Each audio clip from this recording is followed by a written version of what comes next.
Okay. The issue with all the things that you just mentioned is excess nutrients. This is a different thing than toxic chemicals. It's excessive nutrients. It's nitrogen and phosphorus, which are essential nutrients. We need to have nitrogen and phosphorus to live. But too much going in the water will stimulate algal blooms.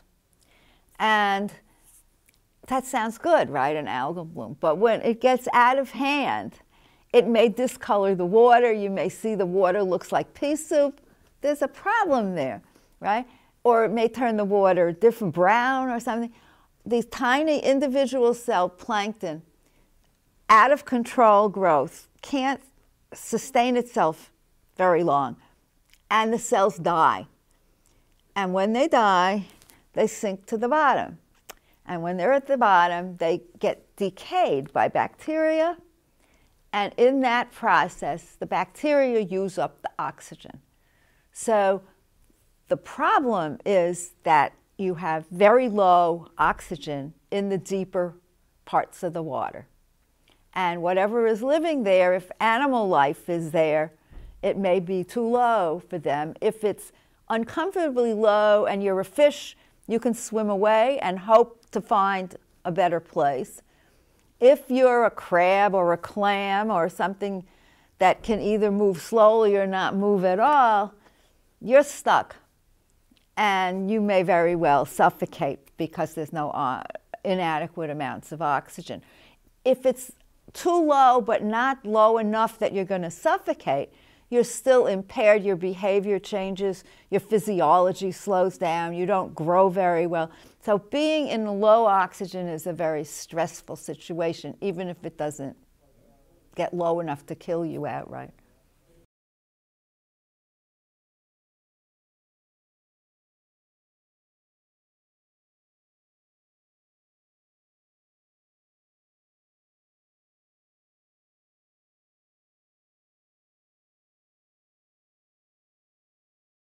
Okay, I wish I had a chart. I have a great picture of this in my slideshow, but I will do my best gesturing to try to explain this.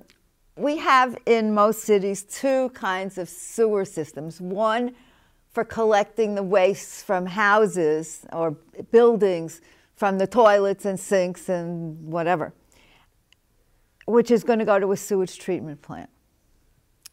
There's another kind of sewers, which are the storm sewers, that are collecting excess rainfall. And in many places, this goes directly out into the water without going to the sewage treatment plant. And in that case, it may be carrying bad stuff, you know, coming off streets and whatever. It may have cigarette butts, it may have dog poop, it may have whatever. Used to have more dog poop than they do these days. But, you know, so they thought over 100 years ago, when they built sewer systems in the older cities, including New York, let's send the stuff from the storm sewers into the sewage treatment plant also. So all this street runoff, storm sewer runoff, will get to the sewage treatment plant also.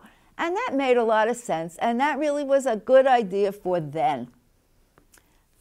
Bear in mind that the population in the cities then, early 1900s, was a very small fraction of what it is now. And the sewage system was built to accommodate that population plus the storms.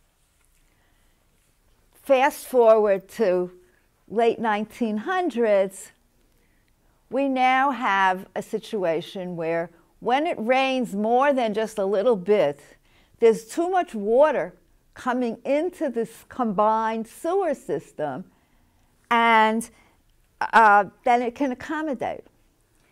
And in order to prevent the sewage from coming back up your toilet or up your sink, they put an outflow pipe so that when there's too much water in the system, out it can go directly into the water body.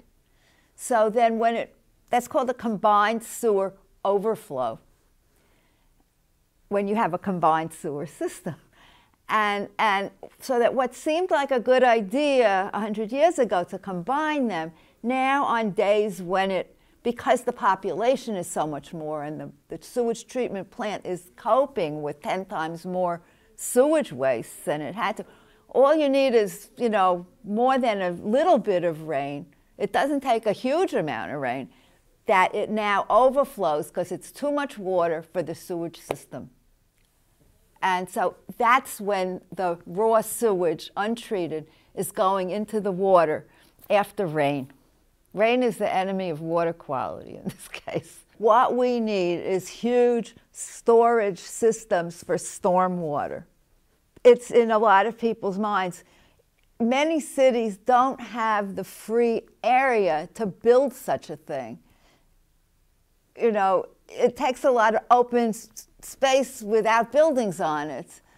And, but that's ultimately what has to be done, is to find ways to store stormwater. There are some other things that help, like building more green spaces in the city that will absorb stormwater. They have what they call bioswales. They're putting them into New York. Green roofs, where if the rainwater can percolate down through soil rather than running off concrete pavement, if you had enough more parks and greenery and roofs, and there's also, they've developed something called porous pavement, where instead of running off, they've got an engineered thing with pebbles and whatever, and you can store and then slowly release from like a couple feet below the surface the excess rainwater. So that's what we need, is storage for rainwater. That's what we need. And it's being done little bit by little bit. It's not as glamorous as sending a rocket up into space, obviously, but I think when you add up the problems of water quality from combined sewage, plus flooding from storms, the economic costs of the flooding, Sandy, right? Maria, Irma, Harvey, you need to find space. Got to take empty lots and make greenery. Play a lot of dirt and grow plants. And this is not only going to look pretty, make gardens, it's going to help absorb stormwater. Will it prevent damage from something like Sandy? Probably not very much. But will it prevent combined sewer overflow from a half-inch to an inch rainfall? Yeah.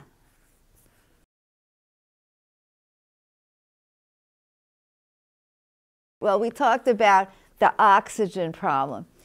There are some areas that have extensive oxygen problems perpetually, and that where it's sort of always there, and those are called dead zones. The biggest one around the U.S.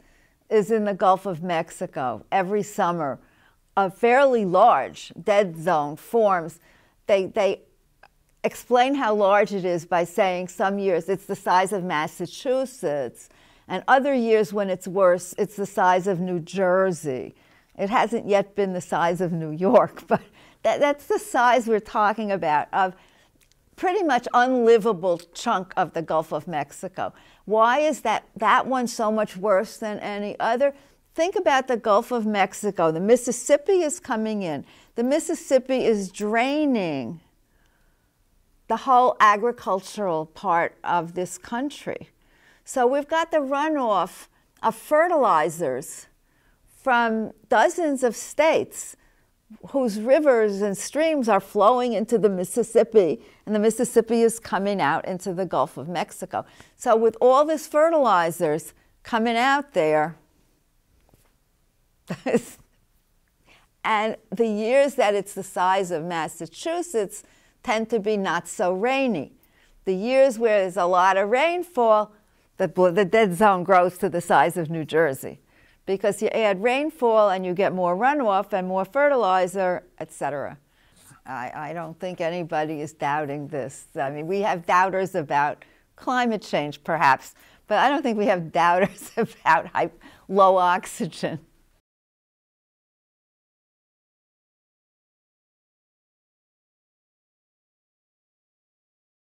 What a question.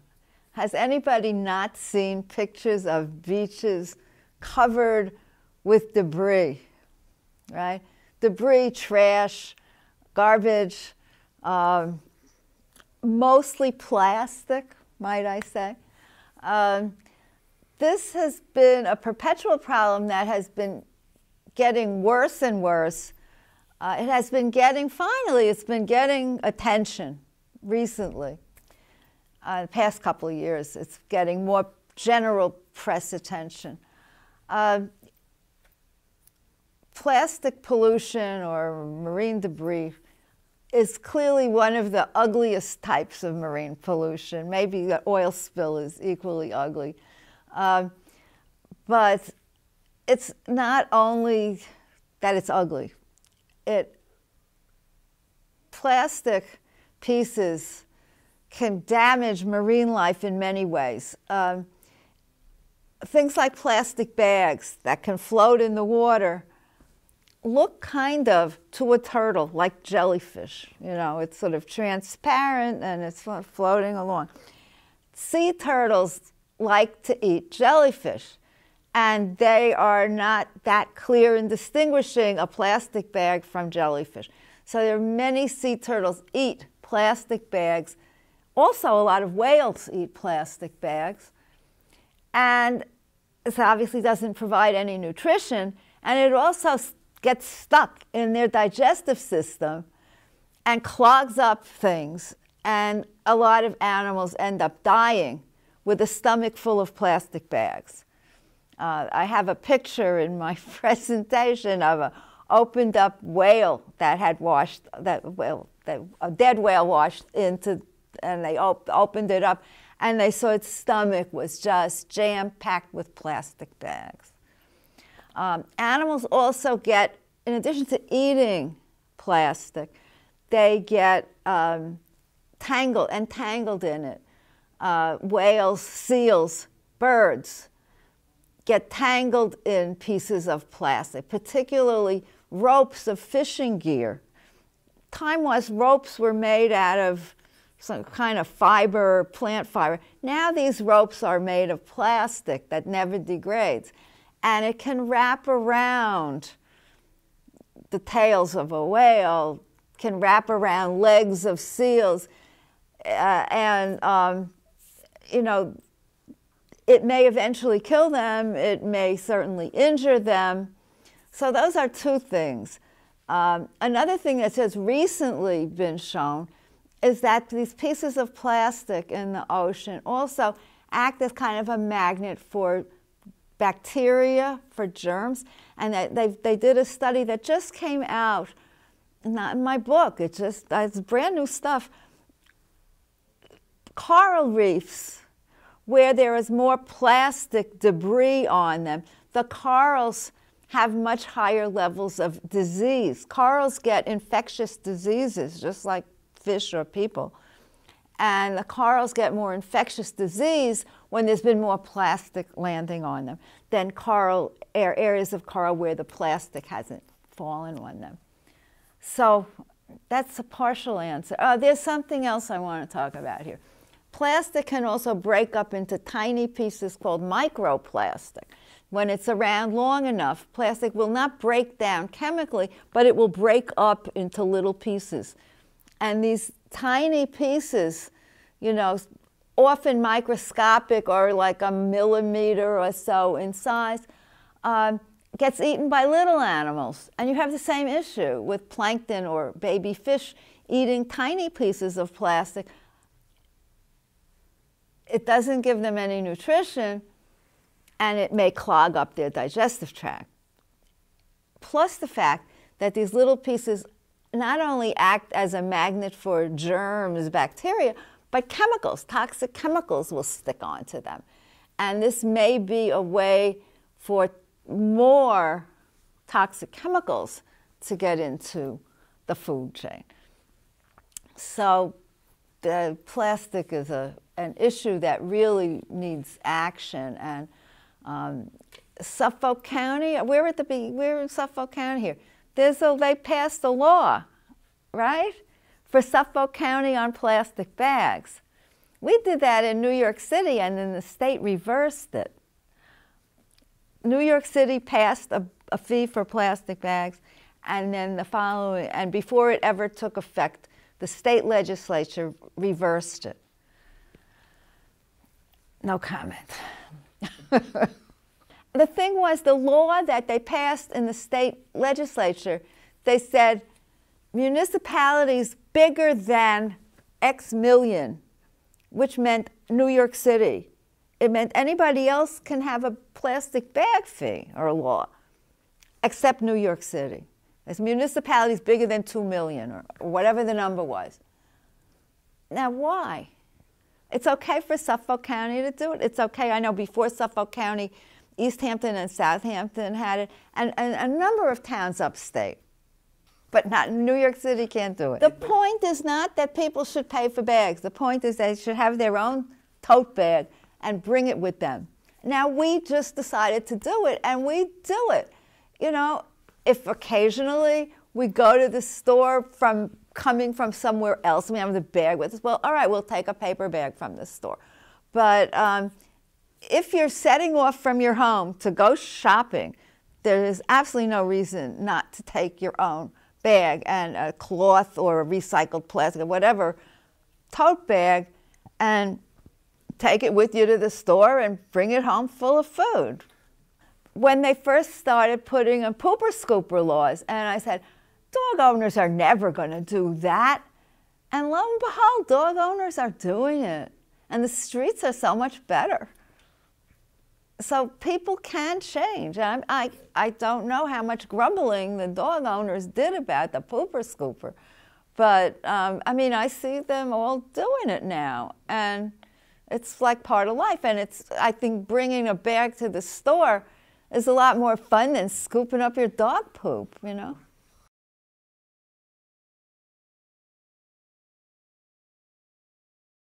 Let me say one more thing about microplastics. We talked about little pieces breaking off and getting smaller and smaller. There are other sources of microplastics in the environment besides breaking up of bigger pieces.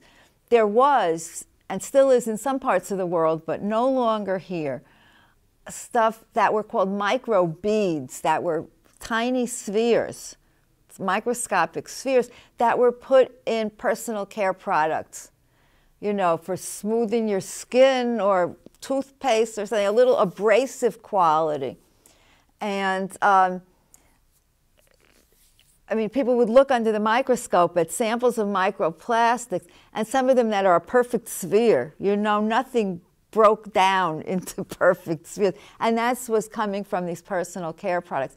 And there was actually a bill in Congress that banned them. The bill was a couple years ago, and the ban, I think it took effect last year. So any new products you would buy won't have that anymore. By far the most abundant type of microplastic now is something that's not going to be so easy to deal with. They're microfibers, thin fibers, and it comes off our clothing in the washing machine. And it's too tiny to get caught in the filters and the drains of the washing machine. It goes right out to the water, goes into the sewage treatment plant. The sewage treatment plant removes a good deal of it, but leaves one garment in one wash can release 100,000 microfibers. And of course, the worst kind of garments are the fleeces. But anything that's made out of synthetic is going to be releasing tens of thousands every time it's washed. And it's going, some of it gets trapped in the sewage treatment plant, but enough of it is going out that we've got it by the gazillion in the ocean, fibers. And it's not just floating. People, some of the way of sampling is usually looking at the surface of the water. You think it's so tiny it floats, but they don't all float. They found in the deep sea, miles under, little critters with purple microfibers in their stomachs. Unbelievable. I mean, so it's all over, and they're also finding it in the air. So apparently it's coming off in the dryers as well as in the washing machine. It's in the air, it's in the fresh water, it's in the soil. So, I mean, this was originally a marine issue. And now it's real, people are realizing, and there's new papers coming out all the time, it's not just a marine issue, it's fresh water, it's soil, it's air, we're inhaling that. It's in our drinking water, it's in our, talk about health food stores, you buy sea salt. You know, why bother with regular salt? Sea salt is supposed to be real good. It's in sea salt because it's in the ocean. You evaporate the ocean to get the sea salt, and you get plastic microfibers in it. We have no idea what the health effects of all this stuff is. We don't know. And it may be nothing to worry about, but it's all over the place, and maybe we need to learn.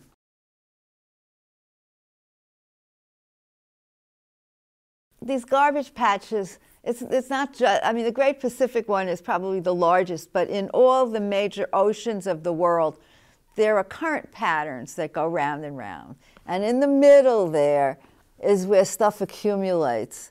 And so in these garbage patches, in all of the oceans, small floating plastic is accumulating.